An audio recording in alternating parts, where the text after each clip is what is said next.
Halo guys, perkenalkan nama lengkap saya Francisca Dekarital Jaimun dengan NIM 2003030018, kelas A semester 3, jurusan Sosiologi, Fakultas Ilmu Sosial dan Ilmu Politik, Universitas Nusa Cendana Kupang.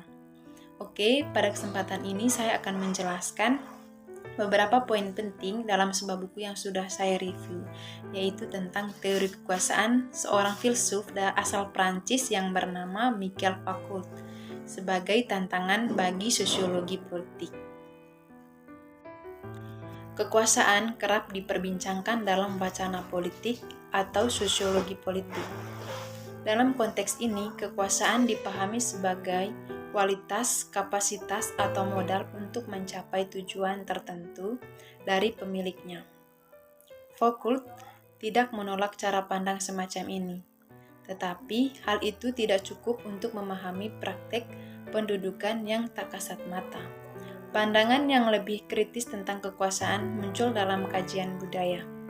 Konsep Gramsci tentang hegemoni sering digunakan untuk membongkar kemapanan budaya dalam proses dominasi yang terselubung.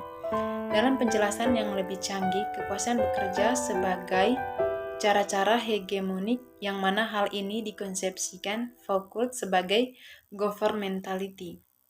Tulisan ini membahas konsep inti dalam pemikiran Foucault tentang kekuasaan. Dalam tulisan ini diuraikan pula perdebatan tentang relasi dominasi dan relasi kekuasaan yang sering dipahami secara tumpang tindih dalam kajian politik atau sosiologi politik.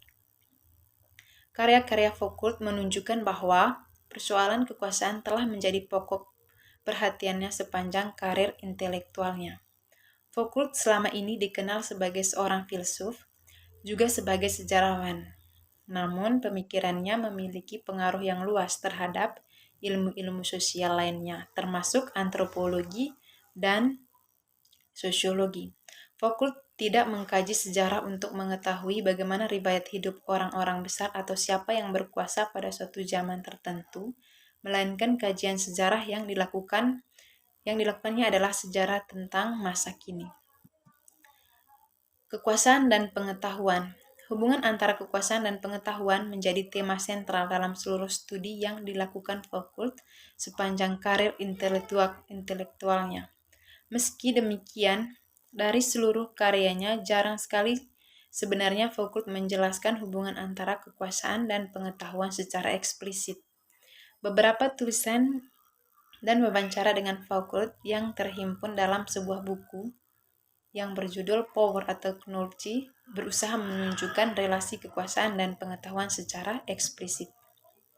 Konsep kekuasaan Foucault memiliki pengertian yang berbeda dari konsep-konsep kekuasaan yang mewarnai perspektif politik dari sudut pandang Marxian atau Weberian. Kekuasaan bagi Foucault tidak dipahami dalam suatu hubungan kepemilikan sebagai properti, perolehan atau hak istimewa yang digenggam oleh sekelompok kecil masyarakat dan yang dapat terancam. Kekuasaan juga tidak dipahami beroperasi secara negatif melalui tindakan represif, koersif, dan menekan dari suatu institusi pemilik kekuasaan, termasuk negara.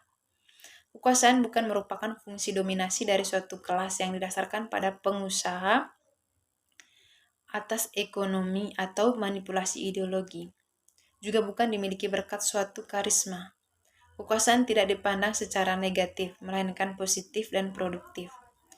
Kekuasaan bukan merupakan institusi atau struktur, bukan kekuatan yang dimiliki, tetapi kekuasaan merupakan istilah yang digunakan untuk menyebut situasi strategis kompleks dalam masyarakat. Kekuasaan tidak dipandang secara negatif, melainkan positif dan produktif. Kekuasaan bukan merupakan institusi atau struktur. Bukan kekuatan yang dimiliki, tapi kekuasaan merupakan istilah yang digunakan untuk menyebut situasi strategis kompleks dalam masyarakat. Kekuasaan menurut Foucault mesti dipandang sebagai relasi-relasi yang beragam dan tersebar seperti jaringan yang mempunyai ruang lingkup strategis. Memahami kekuasaan bukan dengan mengajukan pertanyaan apa kekuasaan itu atau siapa yang memiliki kekuasaan atau dari mana kekuasaan itu bersumber, melainkan memahami kekuasaan mesti didekati dengan mengajukan pertanyaan bagaimana kekuasaan beroperasi atau dengan cara apa kekuasaan itu dioperasikan. Cronin menunjukkan pengertian kekuasaan sebelumnya yang memandang secara substantif, tertanam dalam dan dijalankan oleh dan juga terhadap subjek menjadi konsep kekuasaan relasional sebagai suatu fungsi jaringan relasi antar subjek. Pergeseran ini berimplikasi pula terhadap bagaimana kekuasaan itu dioperasikan dan apa yang menjadi perhatian dalam menganalisis beroperasinya kekuasaan. Persoalan kekuasaan bukanlah persoalan pemilikan dalam konteks siapa menguasai siapa atau siapa yang powerful, sementara yang lain powerless. Kekuasaan itu tersebar, berada di mana-mana. Imanen terdapat dalam setiap relasi sosial. Hal ini bukan karena kekuasaan itu memiliki kemampuan mengkonsolidasikan segala sesuatu di bawah kondisi ketidaknampaknya, melainkan karena kekuasaan selalu diproduksi dalam setiap momen dan setiap relasi. Kekuasaan itu ada di mana-mana bukan karena ia merengkuh segala sesuatu, melainkan karena ia datang dari manapun. Dalam bukunya yang berjudul The History of Sexuality, volume pertama, Foucault menunjukkan ada 5 proposisi mengenai apa yang dimaksudnya dengan kekuasaan, yakni yang pertama, kekuasaan bukan sesuatu yang didapat, diraih, digunakan, atau dibagikan sebagai sesuatu yang dapat digenggam, atau bahkan dapat juga punah. Tetapi kekuasaan dijalankan dari berbagai tempat, dari relasi yang terus bergerak.